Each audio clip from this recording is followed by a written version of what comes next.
What does Veterans Day mean to you? Veterans Day means that we are honoring those that served our country for us to have the freedom that we are able to live in.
tomorrow all the things were gone I worked for all my life, and I had to start again with just my family by my side.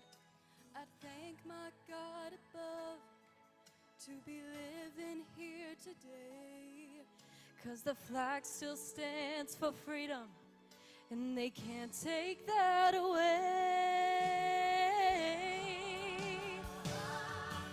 And I'm proud to be an American, where at least I know I'm free. And I won't forget the man who died, who gave that right to me.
Semper Fi tattooed on his left arm. Spent a little more in the store for a tag, and the back it says USA. Won't buy nothing that he can't fix. With WD-40 and a Craftsman wrench, he ain't prejudiced. He's just made in America. Made in America. Made in America.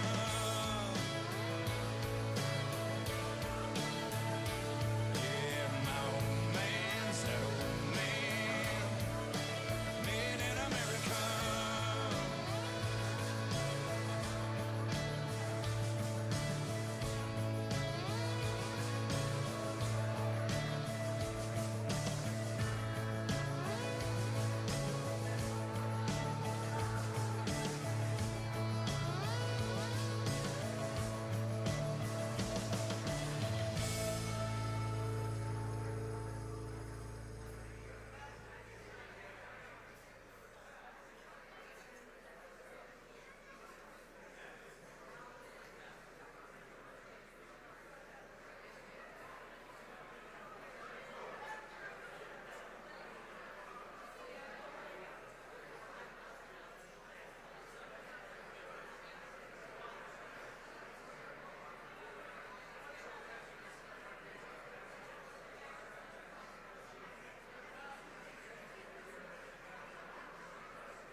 I'm gonna stay on him, so if he'd cut to me after the podium shot.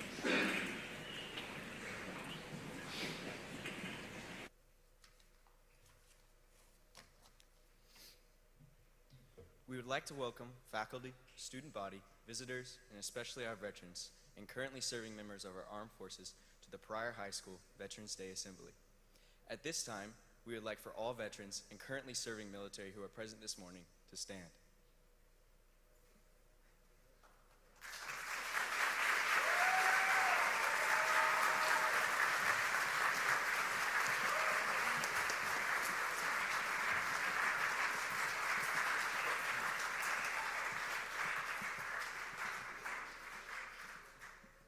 Thank you for your service. Would everyone please stand for the presenting of the colors?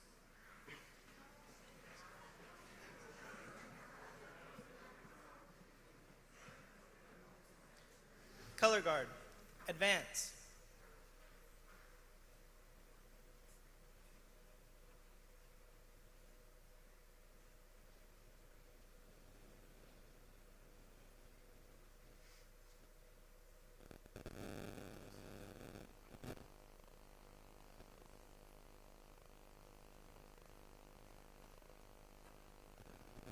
Color guard, halt. Prepare to post the colors.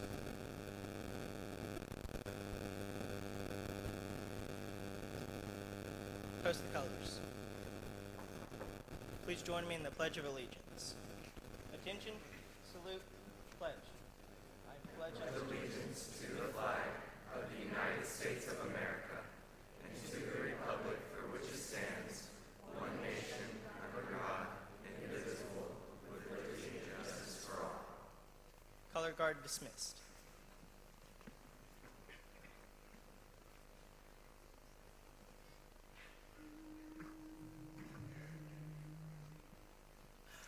Oh, say, can you see by the dawn's early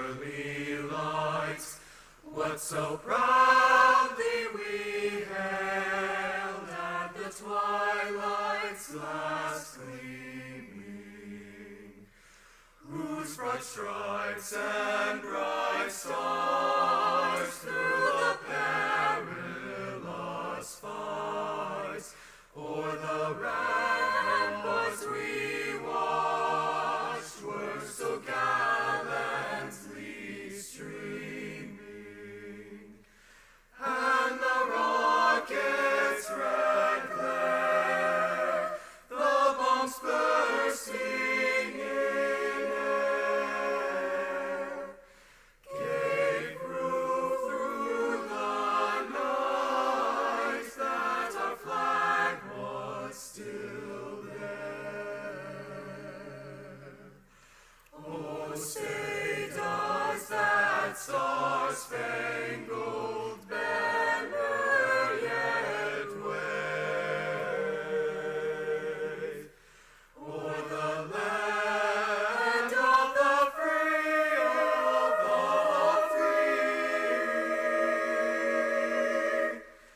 and the home of the brave, home of the brave.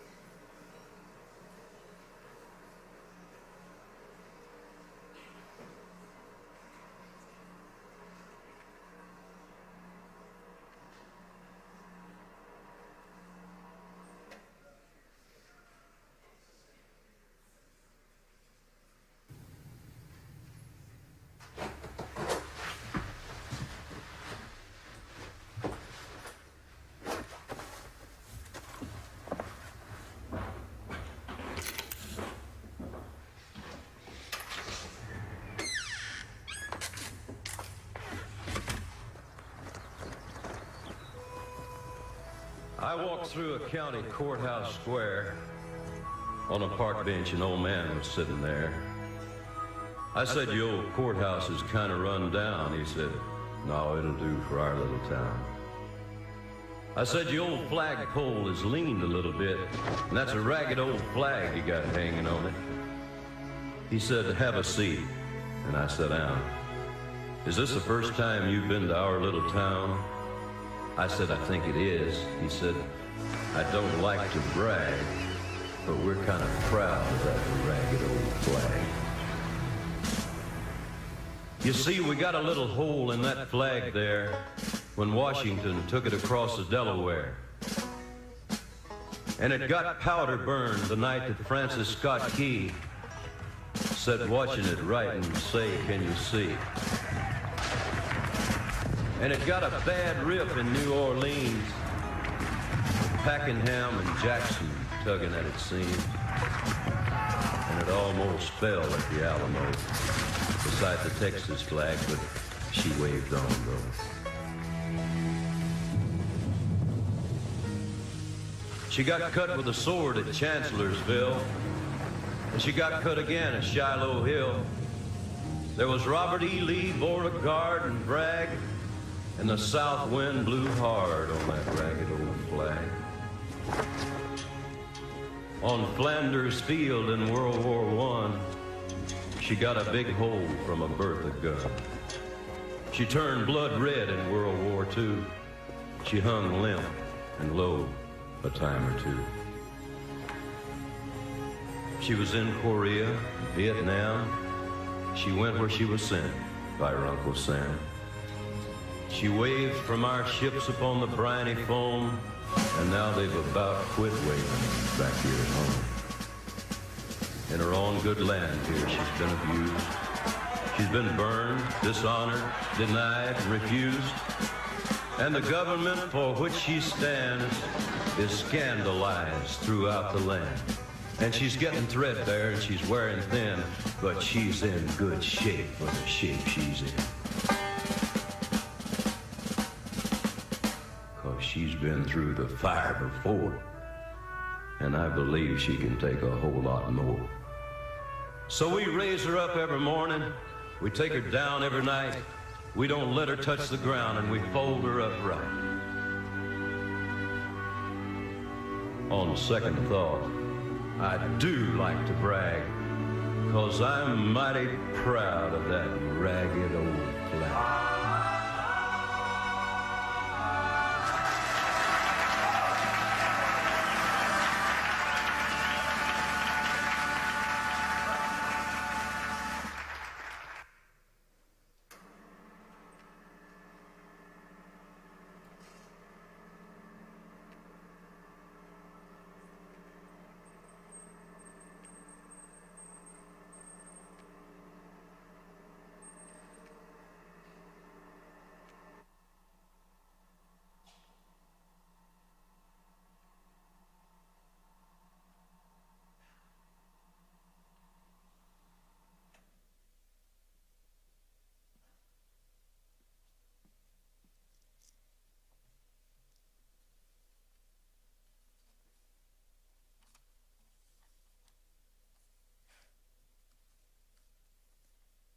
Please welcome Claudia Cummings, Kennedy Fennon, Kennedy Lewis, Lily Ortiz to the stage to sing God Bless the USA.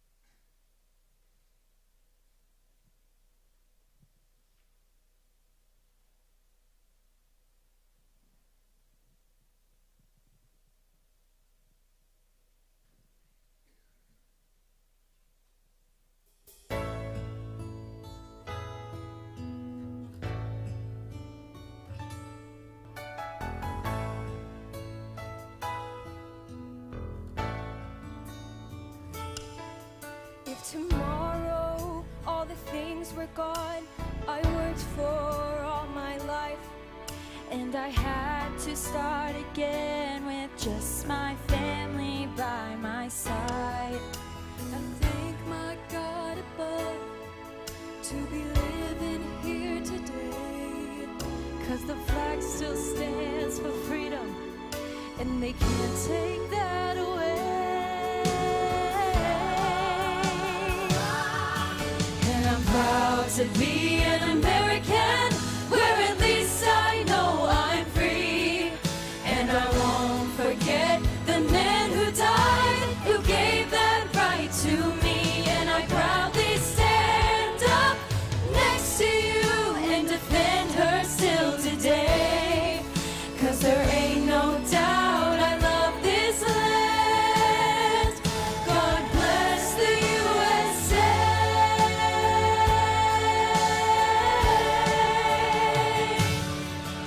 And I'm proud to be an American, where at least I know I'm free. And I won't forget the men who died, who gave that right to me. And I proudly stand up next to you and defend her still today. 'Cause there ain't no doubt I love this land. God bless the USA.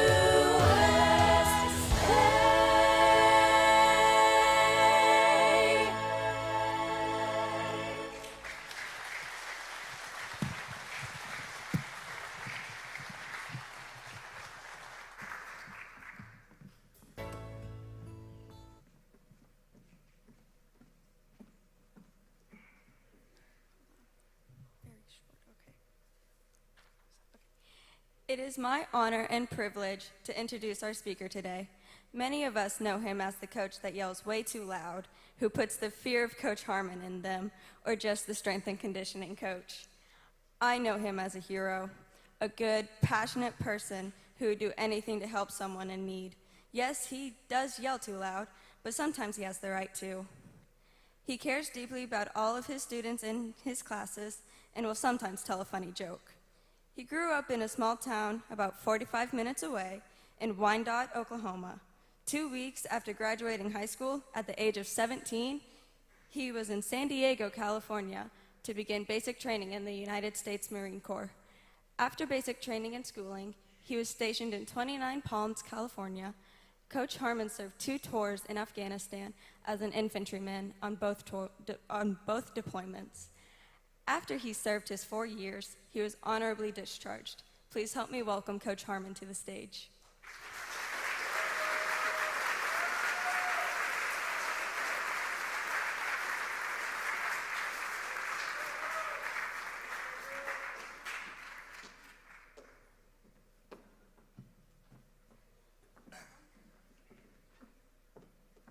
Yes, I am a coach. I'm not one of the students for some of you that do not know me. Miss Bates still kind of looks at me weird when I walk in the office from time to time. So originally when I was invited here today, I didn't know what I was going to talk about. But after talking with several of the people that have sat through these veterans assemblies the past couple of years, I just figured I would share my life story and the success that the military brought me. So like Carly said, I grew up in a small town about 45 minutes away. Just like many of you, I went to the same school from the time I was in 2nd grade until I graduated. We bounced around a little when I was younger, but finally settling in Wyandotte, Oklahoma when I was in 2nd grade. I grew up a pretty normal life classes, and I was excited to go home and tell my dad about this. So you know when you're excited to tell your parents about something and then that just flips on a dime? That's how this story goes. So I'm telling my dad about how I'm taking college classes and stuff, and he goes, "Oh, how do you plan on paying for that?" I didn't really have a plan for that. My dad is pretty much a financial guy, so he just breaks out a pen, paper, and calculator right there at breakfast. Starts letting me know that this is how much the average college is, this is how much loans are, this APA percentage, all these numbers and stuff. About 45 minutes later, my dad talking and realizing I was going to go into about $50,000 in debt, I was like, probably not a good idea. Mainly because I hadn't really taken high school seriously. I knew that if I got seized, I wasn't going to get grounded, and that's basically my mentality all throughout high school. I had an older brother that was in boot camp at that time, and I had kind of toggled back and forth about joining the Marine Corps, but I didn't really think that was for me. So my brother was in boot camp at this time. He comes back later at the end of my junior year, at the end of his senior year.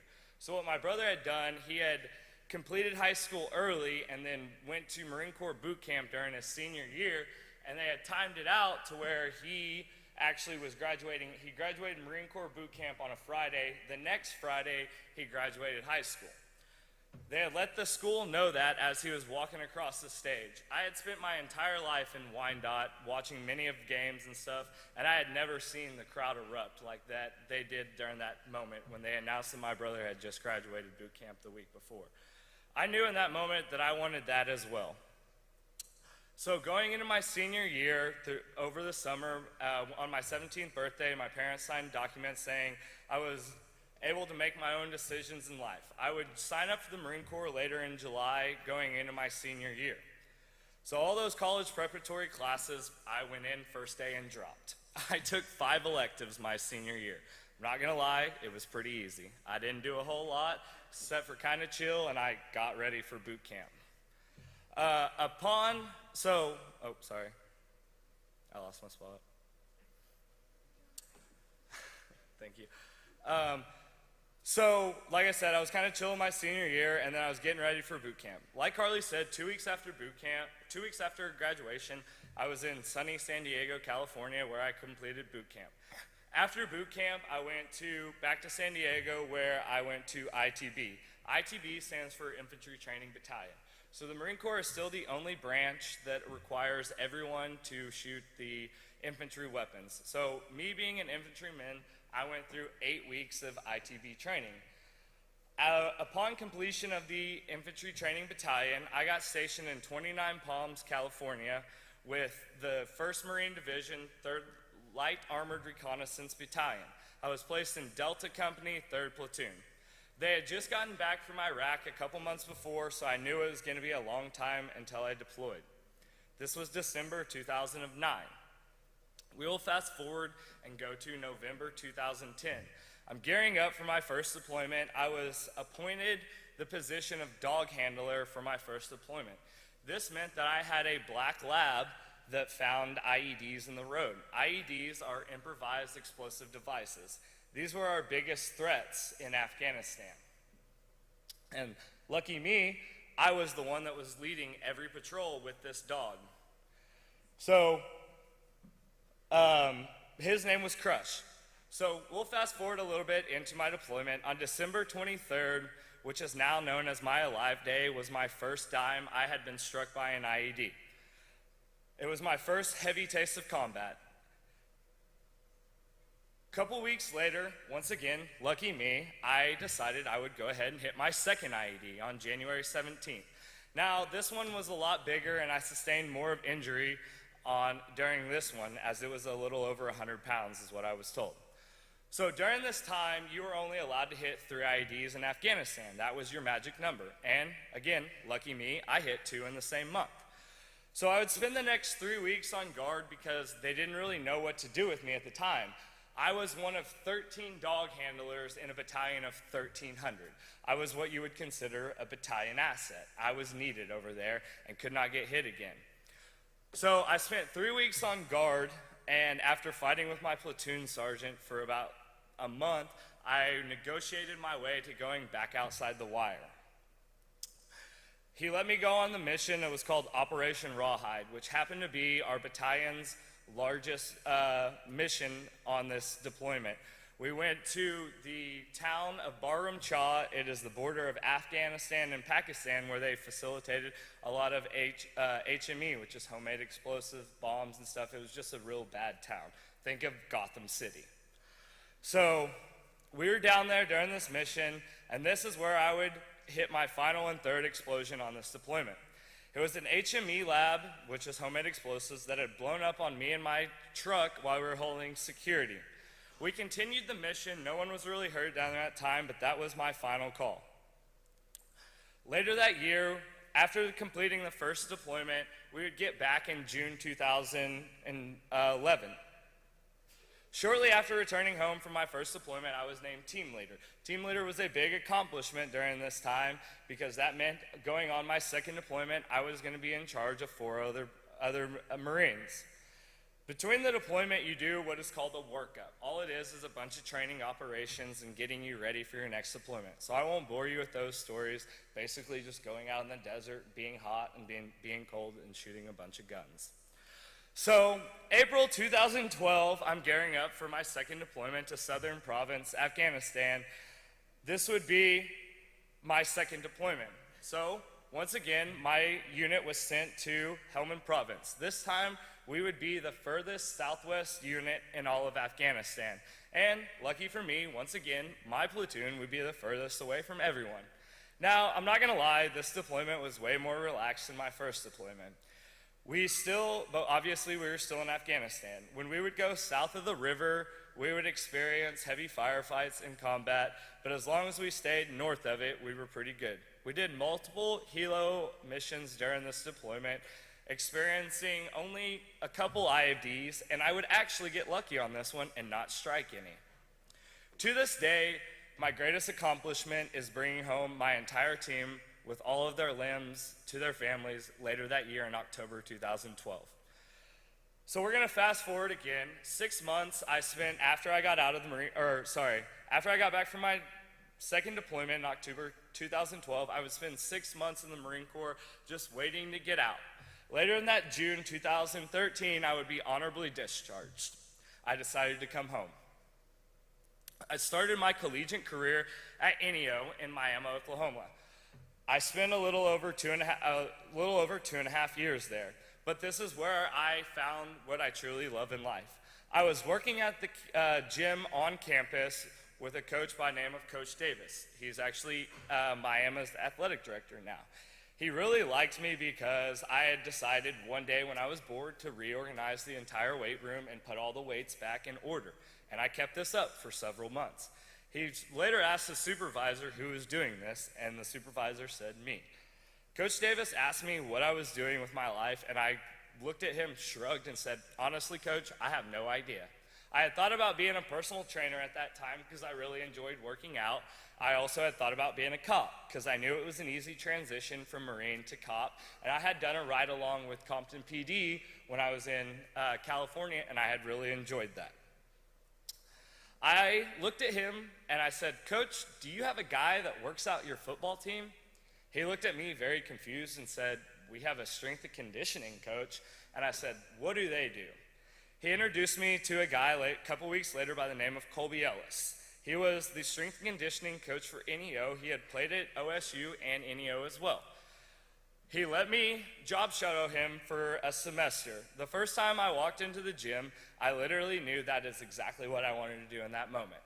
The music was blaring, the guys were lifting heavy, people were yelling, hyping each other up, and I knew that's what I had been missing for the past 2 years, was a group of guys just being dudes. After finishing up at NEO, I transferred down to the greatest college in all of the land, Oklahoma State. Go Pokes, okay? After one semester at Oklahoma State doing my business core, I was working at the country club where several of the coaches were members. I walked up to one of the coaches by the name of Gary Calcagno. I knew of him and knew who he was from NEO. There's a Calcagno Hall, and I worked for his mother. I walked up to him and said, "Coach, how do I become you?" And we struck up a conversation. I got his phone number. Later on that week, he called me up and said, "It's your lucky day." And I confusedly asked, "Who is this?" He said, "It's Gary." That's how he talks, if you know Gary. "Do you want an internship?" And I obviously said, "Yes, of course." So later that year, I began working with women's basketball and both tennis teams. This was going into my junior year of college. I kept working for them throughout my junior year. The teams got together and gave me $500 to get my USAW, which is an Olympic weightlifting certification. This allowed me to train student athletes without the supervision of a certified strength and conditioning coach being in the room.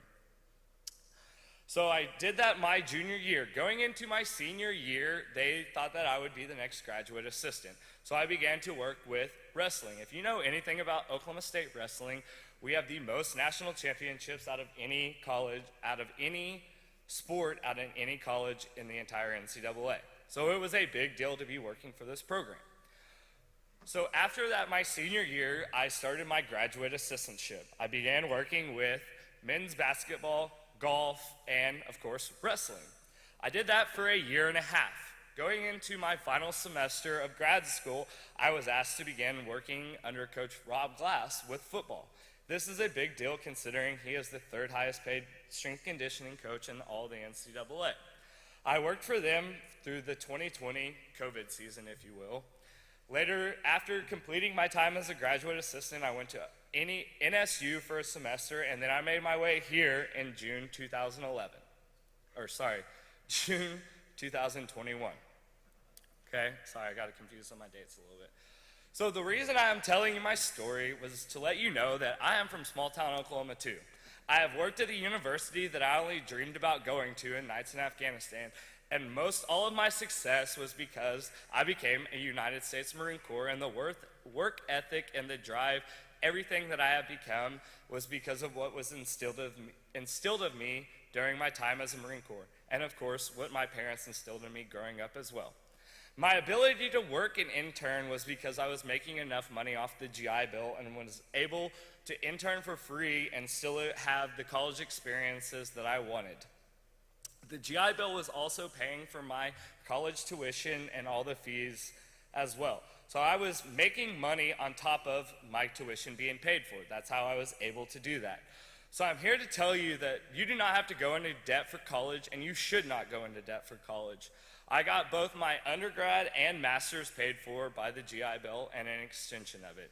If you do not have the scholarships nor the financial support, it is perfectly okay to go out into the working force and figure out what you truly want to do in life. I did not know what I wanted to be until I was 23 years old and been around the world multiple times. How can you expect to know exactly what you want out of life if you've just experienced Pryor, Oklahoma and its surroundings? And I'm not saying that to be derogatory. I had Wyandotte, Oklahoma experiences. I promise it's worse than Pryor, Oklahoma experiences, okay? It took me going out into the world multiple times and experiencing so much of life to truly figure out what I wanted out of life. Now, my student athletes may not agree with me, but I truly do wake up every morning loving exactly what I do, and I hope you find that one day in your lives as well. I want to thank you guys for inviting me here today. Go Tigers.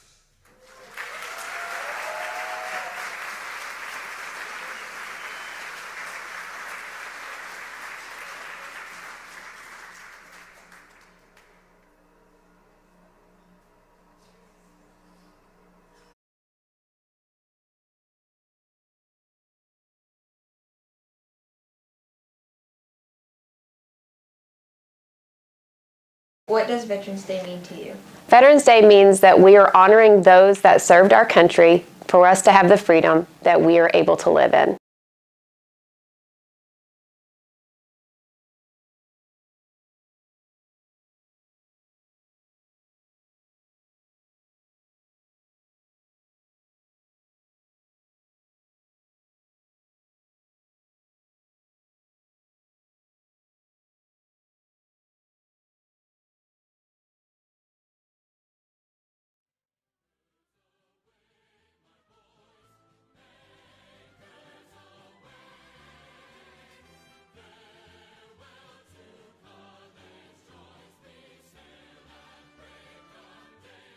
Thanks, Dad.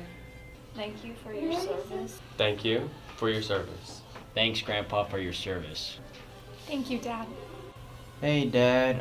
I just want to say thank you for everything you have did for this country and everything you did for serving this state. I just want you to know that I love you so much, and I know my brothers do too. And I just want you to have a good Veterans Day. And I just want you to know that I know this whole town thinks Veteran State is an awesome state to see veterans and all kinds of stuff. Thank you for your service. Thank you for your service. Thank you. Thank you, Dad and Grandpa, for serving. Thank you.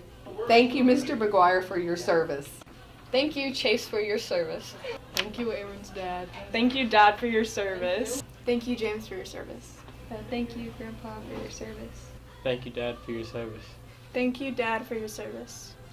Thanks, Dad. Thanks, Bub. Love you both. Thank you, Grandpa. Thank you, Coach Harmon, for your service.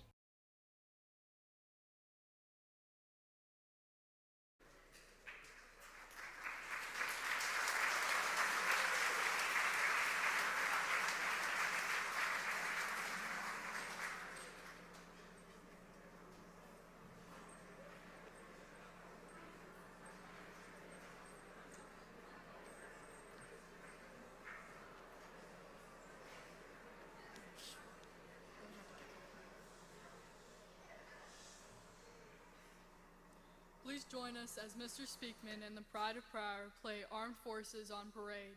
As the band plays, we ask that the veterans in attendance would stand when their branch's song is being played so we may recognize you.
Thank you for your service. We would also like to honor our teachers that have served: Mr. Cash Devers, Mr. Shay Jefferson, Mr. Donnie Martin, Dr. Joseph Willis, and Mr. Joe Harden.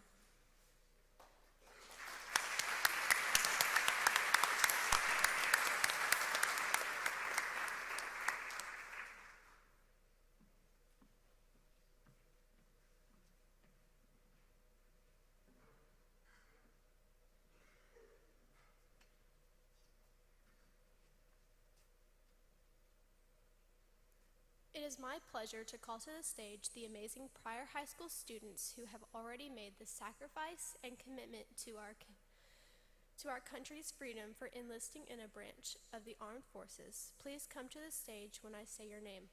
Marcus McCutcheon, National Guard.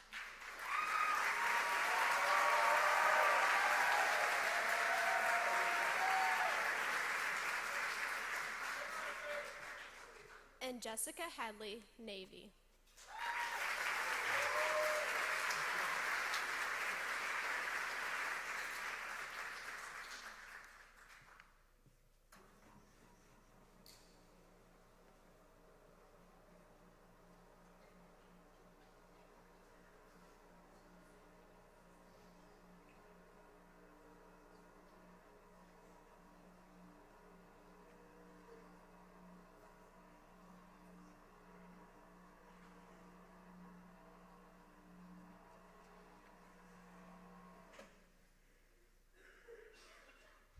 Three teens were arrested today for defacing the Kensington Park War Memorial overnight. The destruction includes painted messages against the military and the war in the Middle East. The three teens were picked up in the early morning hours after evidence was left at the scene. Grandpa, something wrong? Some people sure have short memories, and those who are too young to know need to be taught. Come on, I want to show you guys something.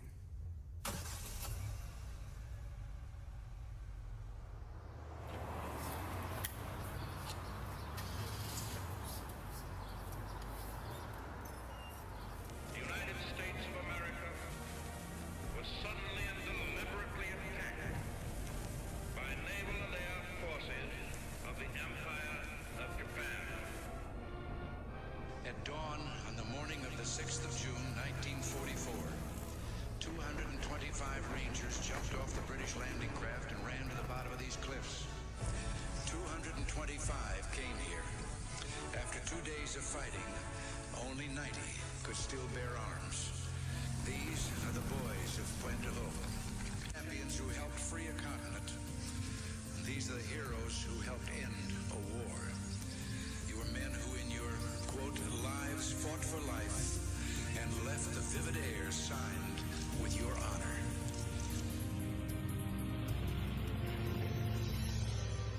In the name of God and country, I learned to defy gravity. To honor my family, I lived in the belly of a beast. I fixed the hearts of iron monsters. I became a worm in the mud for dignity. For honor, for righteousness' sake. For God and country. I fought for you. I fought for you. For you. I fought for you. I fought for you. I fought for you. I fought for you. For you. For you. For you. For you. I fought for you. I fought for you. I fought for you, and I'd do it again.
Please join me in prayer.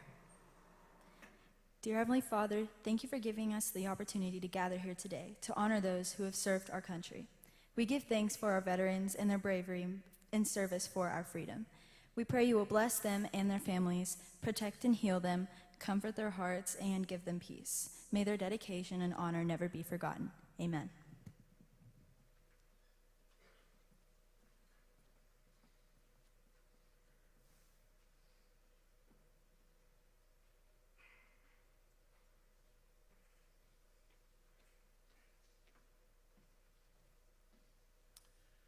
Again, I'd like to thank everyone that put effort into this, and I'm glad we're kind of getting back to where we can do this kind of thing again to honor our veterans, because it's one of the best things that we are allowed to do in school.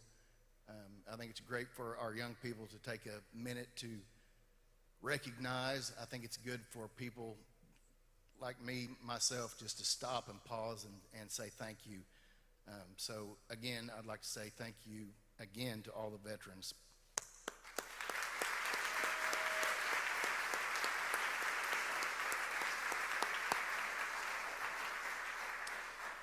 Many times we think about those that lost their lives in battle, but also there's many that battle all kinds of things when they come home. So we need to make sure that we remember those veterans as well.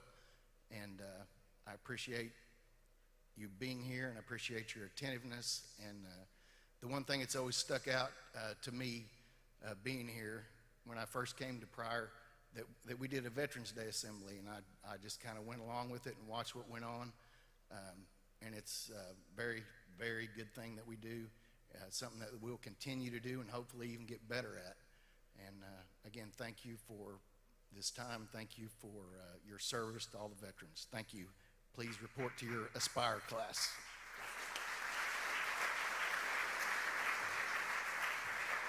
One thing I forgot really quick, Dr. Ballard, Dr. Muller, Mr. Potter are here, and I just want to recognize them for being here. Thank you for being here.